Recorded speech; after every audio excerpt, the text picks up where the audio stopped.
He eats a great deal, which makes him obese. To see his sweet face he looks so astute. His home is the wastes of Siberia. From him there emanates a great danger, a disease that makes others inferior, a disease that kills both friend and stranger, a disease that has the epithet black. Swellings and coughing cause masses of pain. No one is safe from its frightening attack. It spreads in good years again and again. 'Tis a bad part of global warming. Then please take this sonnet as a warning. Nice and cheerful, that one. Now this one is, let's move a bit nearer.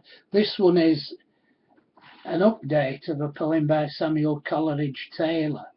It's called Asif Khan, or A Vision in a Dream. You may not be able to understand it unless you know Bradford. In Manningham did Asif Khan a stately grocer's shop decree, where Lum Lane the sacred road ran, past bus stops measureless to man, down to a sunless town centre.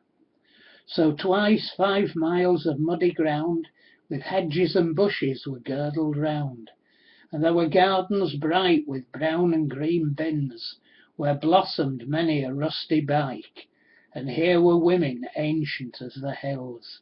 The shadow of the grocer's place floated midway on the herbs, where was heard the mingled race of Asians, Poles and Serbs.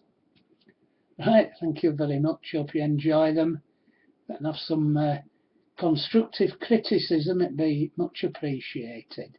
Thank you. Bye.